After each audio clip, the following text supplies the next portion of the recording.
come from. Is this decision good for the unit?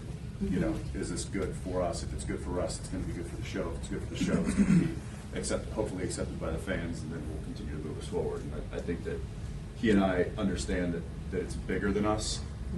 You know, there's a lot of people outside these doors that come to work every day and inside these doors, and depend on us to show up and deliver. Yeah. And he and I know that. We remind each other of that, and we know that this goes beyond just he and I. So we make sure that, you know, just like you would with your partner, with the marriage, with your relationship, with the business, you're a CEO of a company and right. your co-CEOs. But if you want that to succeed, then you commit to it, yeah. and you make sure that it's working right. And I'll go back to your question, which A, I agree, and B, I think he and I have a similar relationship with each other that we do to the fandom, which is, you know, we're going to mess up every now and again, but we're going to call each other out. We're like, okay, that could have been better.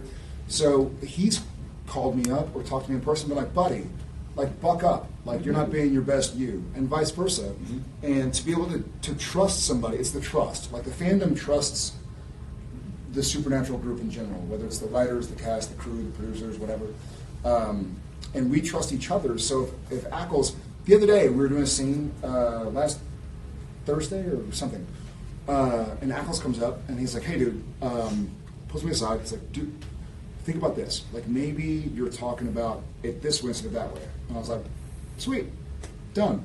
So I did it. It wasn't like, who do you think you are to trust mine? Okay. It's a difficult leap of faith to trust anybody else. But after we've known each other for this long, we trust each other. Where I can go like, hey, Ackles, blah. And go, hey, Padalecki, blah. So I think that's been part of it. I think we know that I'm not telling him that to serve some sort of ego that I have. I'm not looking to set him up for failure or anything like that. I know that if he's doing well, it's better for all. What's good for the goose is good for the gander kind of thing. It's going to be good for everybody involved, and so I want to make sure that, and also because he's my friend, and I want to see him do the best he can. I saw him do you know, that take. It worked great. I had an idea while watching him because nobody really knows each other's skill set. No one knows these characters better than he and I do. So if he comes to me and gives me a suggestion, you know, that's better than just about anybody else giving me a suggestion, and you know, vice versa. So it's not like I'm going, oh, let me set him up because that joke was really good, and I don't want his jokes to be better than mine, or there's none of that. It's like, no, I want it to be the best possible way. It's a cool relationship with anybody when you truly want them to succeed, you know? And I think we feel that from the fandom, where we know that's why we do crazy episodes, whether it's the actors, the writers, or do funny lines or takes or whatever. We know that the people out there who are watching are rooting for us. And I think he knows I'm rooting for him, and I know he's rooting for me. So it's this relationship where it's like, cool, even if they bark at me. And by the way, there have been times in the last 14 years when I haven't been the best person on the planet, I'm sure. And he's been like, Padalecki, like, what's going on, man? Like, let's talk. And I've gone, yeah, you see me more than anybody on the planet, whether my wife, whether my kids, whether my brother, whether my parents. And I think that's a testament to the relationship that was born on the show. It's obviously, it's both personal and professional, and we, you know, it's been really fortunate to have kind of a brother in arms like that for this long, and we still work so well together, and it's we know it's rare, and unfortunately it is rare. We're appreciative of it, and it's sucker. I'm gonna wear a tux. Yeah, we all have tuxes on, dude. This one comes with air conditioning. Did yours not? No, it does. I hate you. I'm even like, I'm gradually unbuttoning everything I have. What's happening to you? What do you think is happening? Look, there are 4,000 lights. Nobody else is sweating. No, it's really hot here. It is. It's hot. He's No, right. I like playing with him. This I is a banter that's been going on for 300 episodes. So, I love you. You look fantastic. I miss your mustache. We had some wonderful help from some family who's here today, and they had some wonderful friends who helped as well. So it was some combination of running long runs and running tempo runs and hills and repeats. We were supposed to eat pretty healthy. I don't think any of us really did. We were supposed to sleep. I don't think any of us really did. But mentally we're there. We know we're fighting for the right reasons. So I think we did. It was some semblance of some hodgepodge of what we were supposed to do compared with what we actually did. But it was more than we would have ever done anyway. Right. So, 100%. yeah. Certainly run more in the last 3 months than I've ever run. Oh, yeah.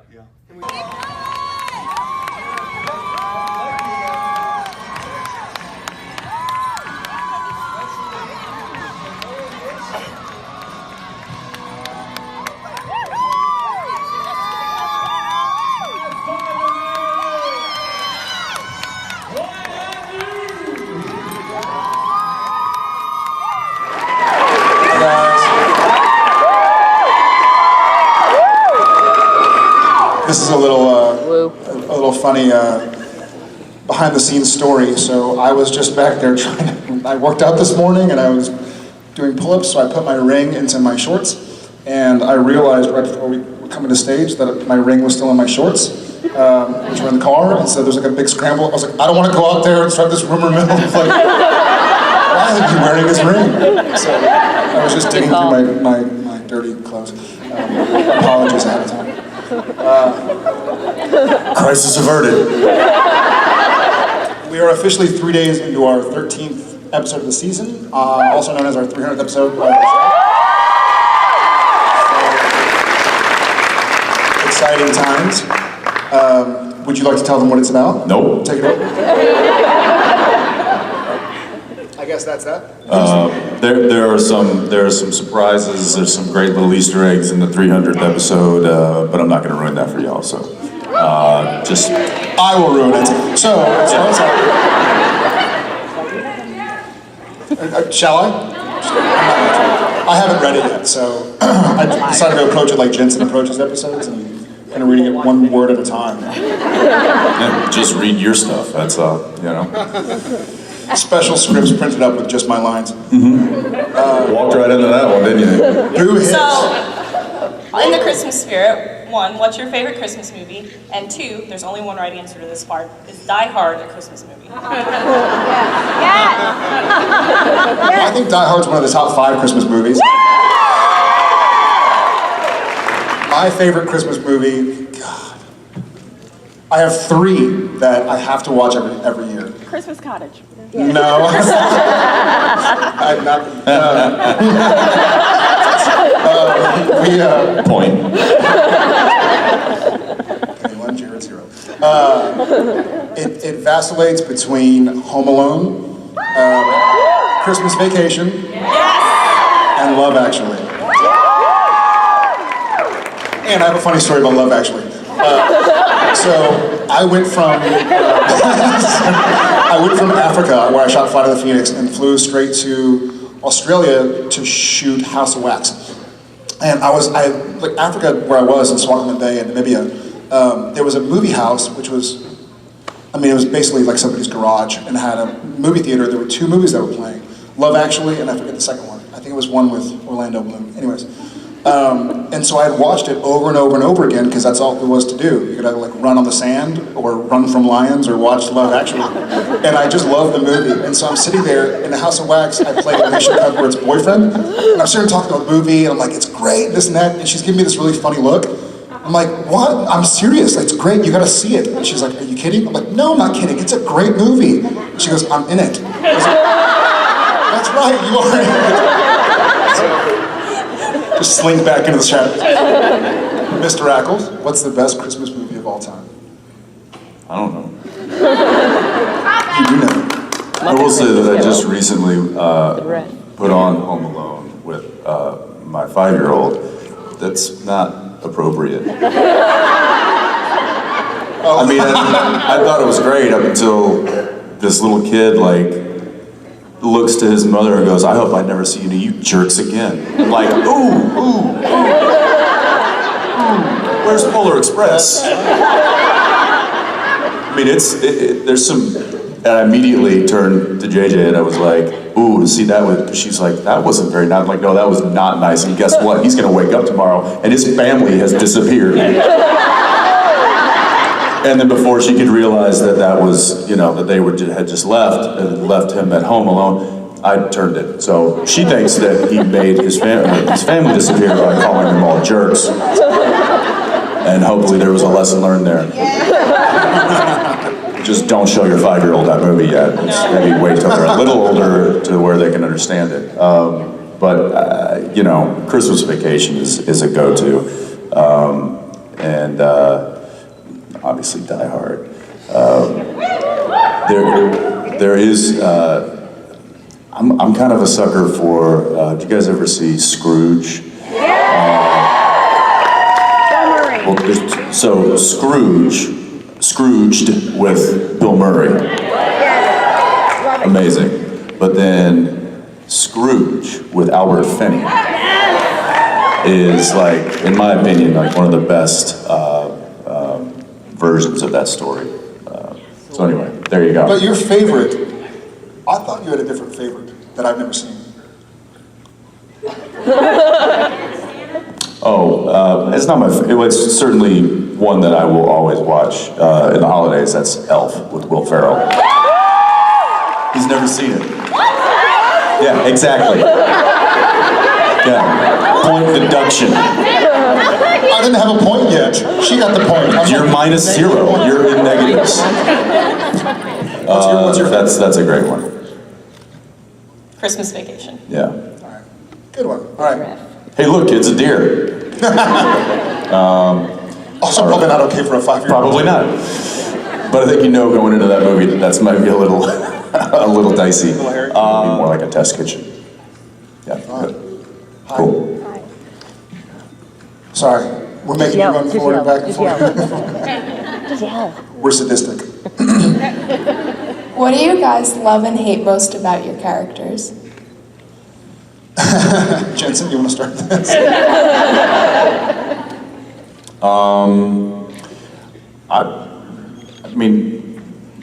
I've grown to love and hate lots of things about this character over the years,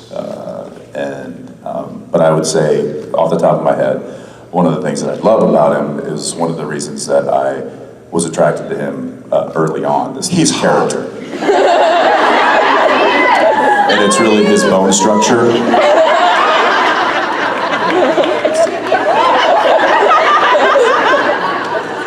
And oddly enough, it's the same reason he's attracted to the character. No, it's. I think it's that real devil-may-care attitude, that kind of anti-hero, the swashbuckling Indiana Jones style of handling situations has always been a character. Whether it's Dean Winchester or whether it's other characters, whether it's John McClane, whether it's Indiana Jones, whether it's these characters that are just, Han Solo, not to name every Harrison Ford character ever made. President of the United The character in Firewall. Witness. But it's that kind of attitude that Dean carries with him that I've always been a big fan of, and I'd say that on the flip side of that can also get him in trouble. But again, I've always liked that aspect of him. Something that I disliked, I don't know, he's pretty amazing. I don't know, no. And so humble.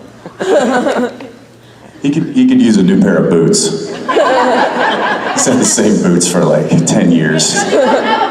Might be time. Yeah, he doesn't have a mom, is that what you said? Yeah, how dare you? He does now.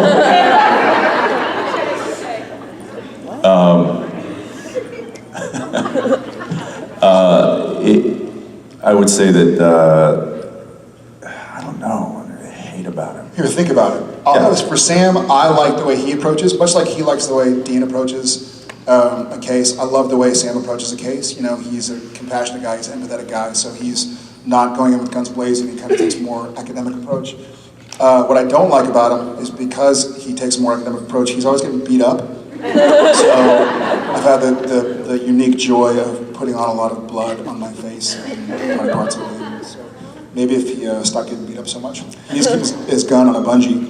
You know what? I just thought of something that does kind of bother me about the show and about the characters over the years is that they haven't their weapon and technical prowess hasn't evolved over the years. Like they still carry their guns in their in their waistband. Which why don't they have like double? Seriously, like why aren't they wearing like Kevlar vests at this point? Why don't they have such advanced weapon systems on them and in their car? Why haven't they mounted a minigun on the top of the Impala? Why don't we have like a full body? That's what I'm saying. That's salt and iron. That's what I dislike about this character. We always Their lack of innovation. And the things we know, like if we each had like a full one of those green screen bodysuits that had iron, absolutely, and salt, or like hit a button and like little iron spikes shoot out on your vest in every direction. I mean, it'd be like a Ghost's worst nightmare.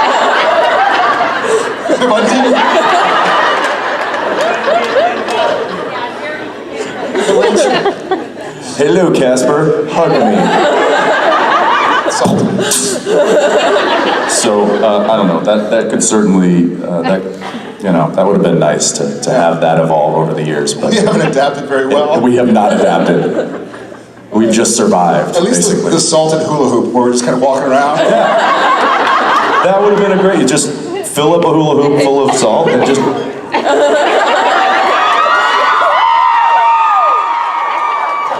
Bring it on, ghosts! No, not gonna happen. Not gonna happen. All right, the hand up, yes. Quick question for you. After 14 years of you all being together, how do you differentiate Jared and Jensen from Sam and Dean?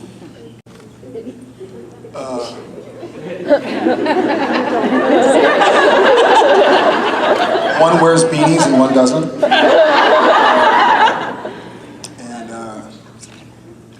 It's becoming more difficult, I guess. Jared, as far as I know, has never been Lucifer. So I guess there are a lot of things. We spend a lot of time being both characters. I think Jared has learned to become more selfish than Sam in a good way. I'll fight for myself as well. And Sam doesn't always do that. That's what comes to mind, but probably a lot of things. Sam does his hair, Jared does not. Sam does not. Sam does not do his hair. Sam has a team of people that does his hair. Sam showers.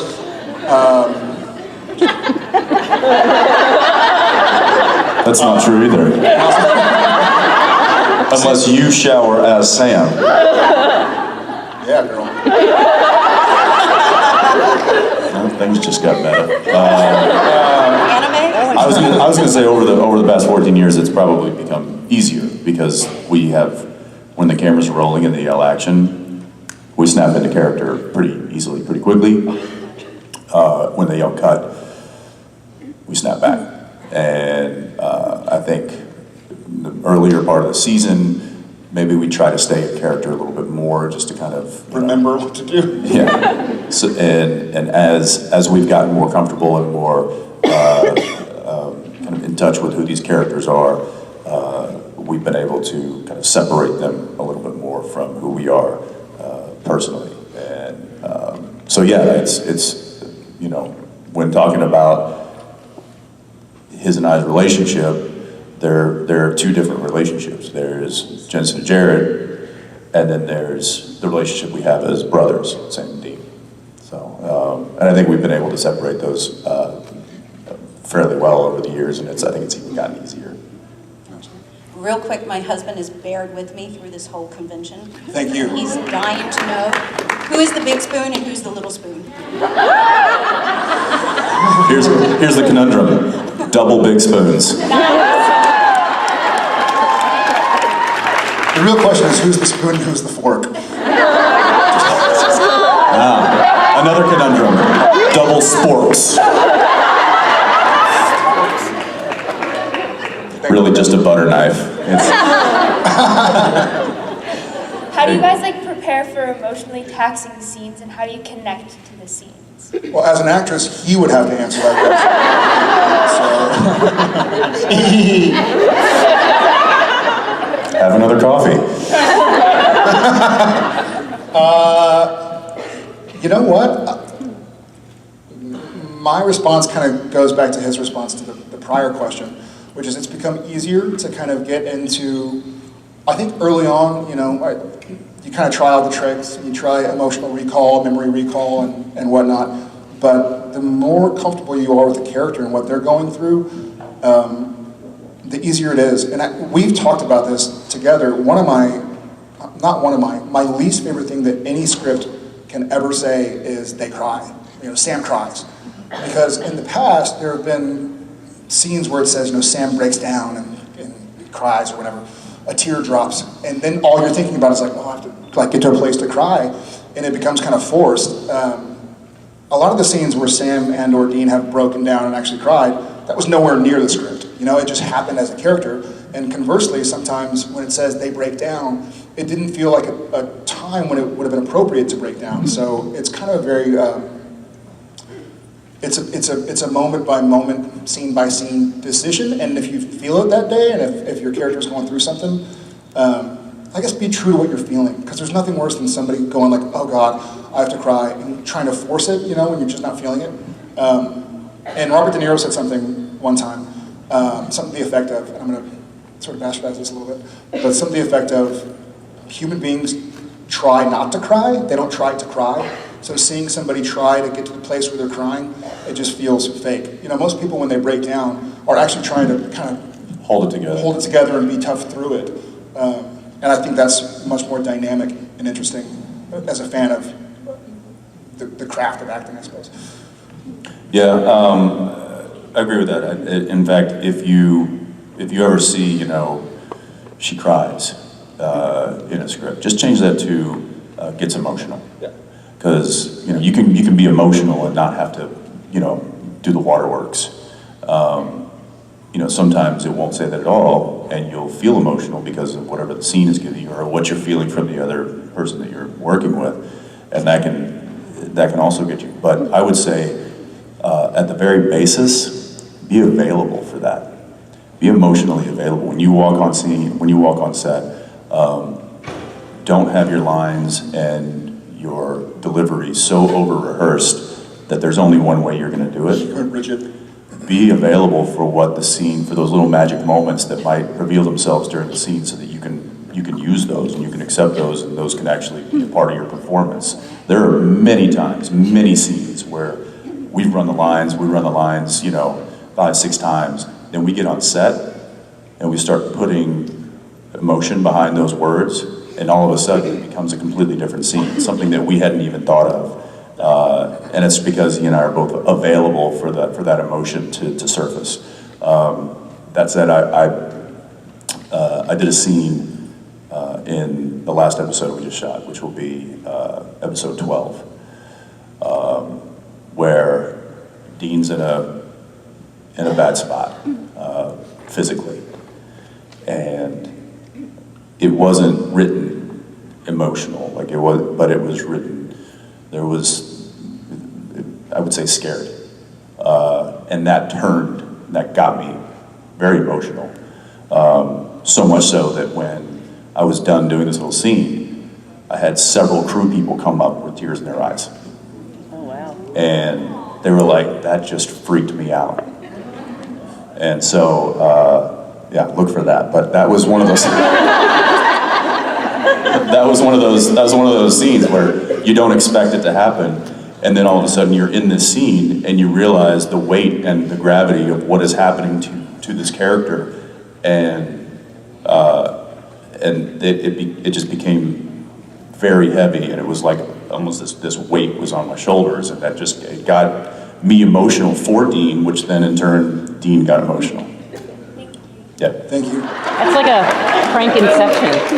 Recast and Castiel. When we got into that fight with Lucifer in the cage, do you guys remember that? Yeah. And it was originally they were going to play Everybody's Kung Fu Fighting, which would have been amazing. And that's what we were actually playing that on set for some weird reason. They couldn't get that song. They couldn't for whatever reason, so they did something that was similar. But in that scene, I think he's got you, like, he's like choking you up against the wall, and I come up behind him, kick him or something, and he turns around and loads up a punch and hits me straight on. Of course, he doesn't actually hit me, but I've never been in a fight where someone has gotten so close to my nose that I'm fairly certain he, like, The oxygen. he hit a hair on my nose that I don't have. And it was so close, but he was so precise, and I just remember thinking, like, oh gosh, that was my life right there. And from then on, I was like, I don't want to fight him anymore, ever. Much less pranking. Yeah. What's your favorite holiday? Favorite what? Holiday. You know what? The one coming up is pretty neat. I'm gonna say Thanksgiving. And here's why.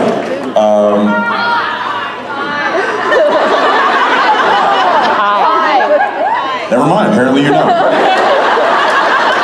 Yeah, Thanksgiving. Thanksgiving also has a special, for Cowboys fans, Thanksgiving is very special because there's a tradition of getting around and watching the Dallas Cowboys game. Yeah, division leaders, and still will be after today. Oh, really? Oh. Cliff. You know what? You know what's funny?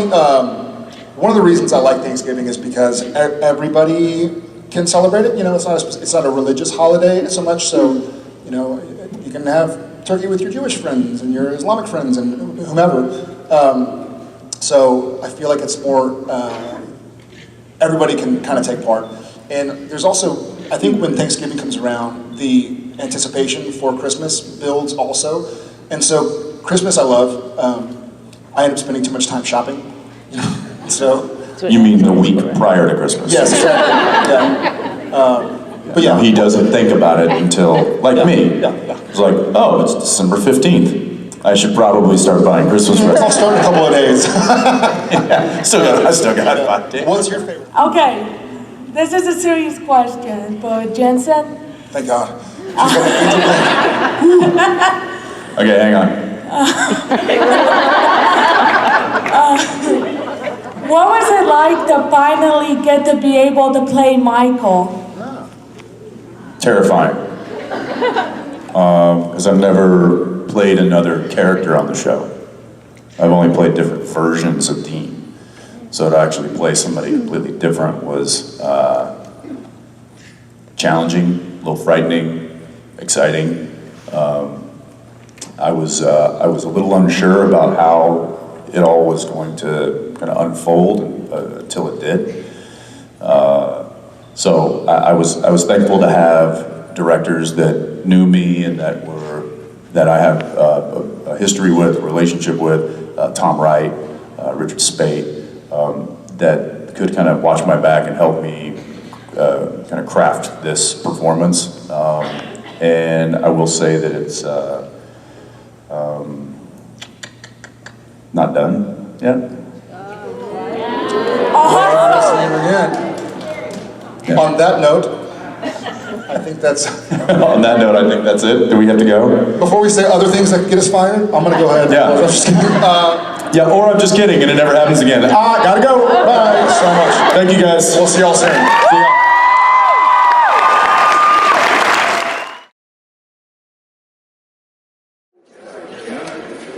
We should. Okay, look, I hope maybe it works. I hope it does. We just have to be sure. Why are we sure? Because I'm not sure what's going on here. I mean, some dude blows his brains out. A little girl is scared out of her face. Oh, wow. A few siblings in town are freaked out by some ghosts. Newsflash, Sam. We're supposed to be freaked out by ghosts. Did I tell you what the name was? Waiting on the call. All right. Well, I told Laney stop by. I told Laney to stop by. And now Dad's back and he's speaking with us, and we can't accept it. I mean, the man is dead, and we're still letting him have the guy. That's not what this is. And what is it about? The fact is, we got no heart. After everything, we're still just running on blind faith. Yeah, well, maybe. Maybe that's all I got, okay? Please. Just don't put it on something, okay? That's what rubs off on you. Boston. Thank you, sweetheart. My question is, out of all of the acting that you've done, what is the worst costume? Acting I've done? Yeah. All of the acting I've done. No, baby, no. That could have been What is the probably that worst? Olsen twin movie. No. I watched that for you. I'm so sorry. We're going to start a big chat about Alice. I'm sorry. What is the worst outfit you have had Oh. to wear? What's the worst outfit I've had in all the acting? Yeah, to wear. What's the worst outfit you have to wear? Good. I really thought you were going to say, what's the worst acting you've done? First, I'm dying, and what's the worst outfit that I've had? Nice in Boston. Yeah, y'all are nice. What's the worst outfit I've had to wear? Which one? Ducey's Market? Yes. That was kind of freaky. Yeah, I think there was a... I had a Ducey's Market apron, and they put this big old cowboy hat on me. That was not a good one. It wasn't a good cowboy hat. And I love cowboy hats. That was tough. But I would actually say there are small people in the room, not small, they're small children, small people. Says the 6'4" guy. But there's something there's a word, yes, if you're next to somebody who's small, put your ears around their hands, around their ears. If there's somebody small, just put your ear right up to their hand. There's a phrase for what I had to wear in House of Wax when I was getting waxed. It's a two-word phrase. It rhymes. It's called sock.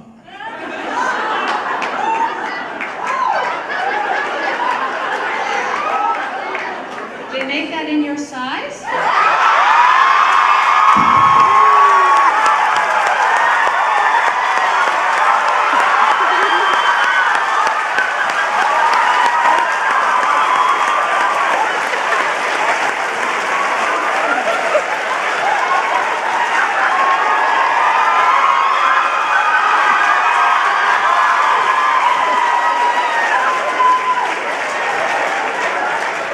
Again, welcome to Boston.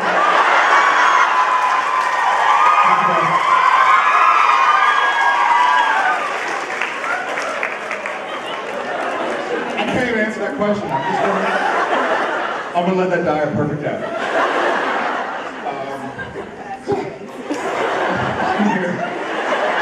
Moist.